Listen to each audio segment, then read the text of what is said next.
Hey, what's up guys? In today's video we're going to be going over some interesting PlayStation news. The first topic in the video is about how PS Plus premium PS1 and PSP titles will have new save, rewind features, and more.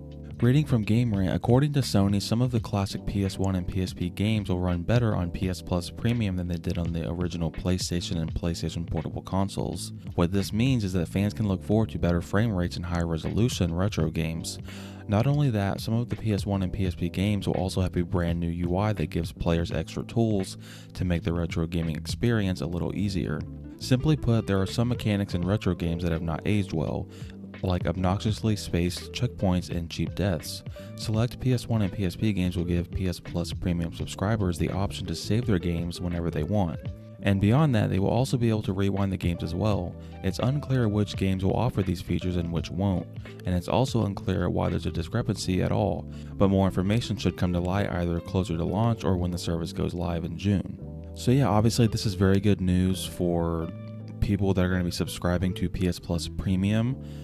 I'm not entirely sure if I'm going to or not, but I know a lot of people are going to, especially with this news that apparently for select PS1 and PSP titles, they're going to have higher frame rates and resolution, which honestly, that was the most important thing to me going into this PS Plus Premium. Like, my biggest issue was my biggest wish was that whenever it comes to the retro games, I was hoping that Sony was going to at least have like higher frame rates and stuff like that for these older games, and it seems like, at least it seems like for a few of them, Sony says only a couple, but surely you would think all of them, right? But we won't know until actually whenever June rolls around. So yeah, obviously this is great news, and it's just that, more and more news that comes out about this subscription service, it just seems like it's getting better and better, and I just honestly can't wait to try it out. But what do you guys think? Down below, let me know your thoughts on apparently select PS1 and PSP titles you'll be able to have new saves, and you'll be able to have higher resolutions and frame rates.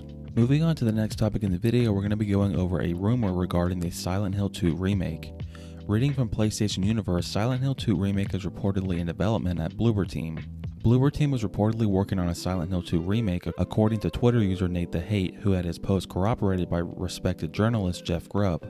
According to his post, the Silent Hill 2 remake will feature revamped puzzles, new endings, and could be a timed PlayStation console exclusive. In addition to that, Nate the Hate has also heard via sources that there are multiple Silent Hill projects in the pipeline, including a mainline entry and side stories. This ties in with what we've heard in the past with both VGC and Gamatsu hearing that more than one entry in Konami's psychological horror franchise are in development.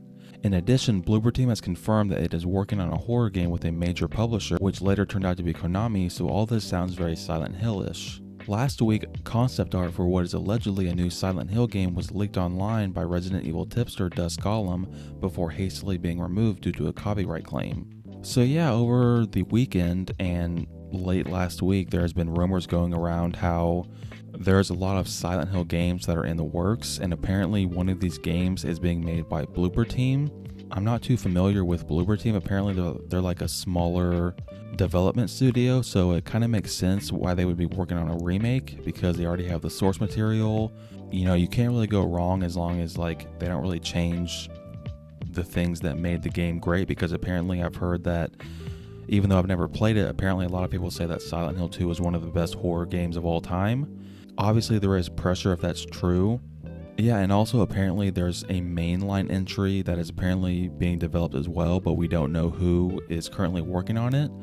Now, my personal speculation is I believe it's Kojima. I feel like Kojima is definitely making a Silent Hill game for the PS5, and I feel like it'll probably be revealed sometime this year. And so yeah, obviously for those of you who are Silent Hill fans, it is a great time to be one, because it seems like maybe in the next couple years there's going to be a lot of Silent Hill games to play. And so yeah, down below let me know your thoughts on apparently a Silent Hill 2 remake is in the works, and also let me know your thoughts on who you think might be working on the next mainline entry in the Silent Hill franchise. Moving on to the final topic in the video, we're going to be going over an update regarding Forspoken. Reading from PlayStation Universe, Forspoken PS5 load times will barely last 1 second. The PS5 version of Forspoken will feature loading times that barely last 1 second, according to Teppei Ono, the technical director for the Luminous engine at Luminous Productions. This is all naturally thanks to the PS5's M.2 SSD that allows for ultra-fast loading times and expansive game worlds, as well as AMD FSR 2.0, allowing for improved performance.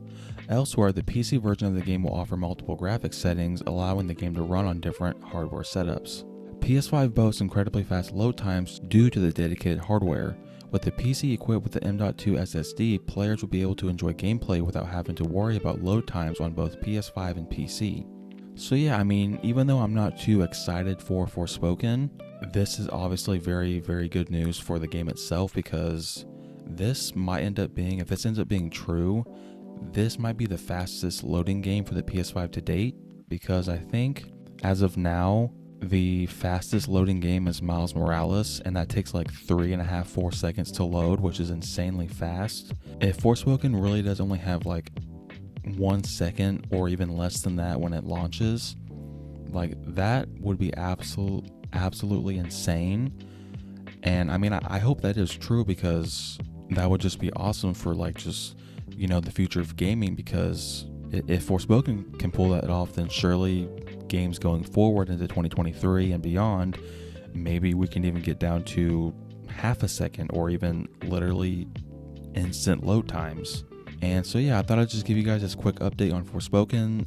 Down below, let me know your thoughts on, apparently whenever it launches, it's going to have apparently less than 1 second for load times. Thank you guys so much for watching this video. I really appreciate it. If you enjoyed it or found it informative, drop it a like and consider subscribing if you're new by turning on the post notification bell so you don't miss my next upload.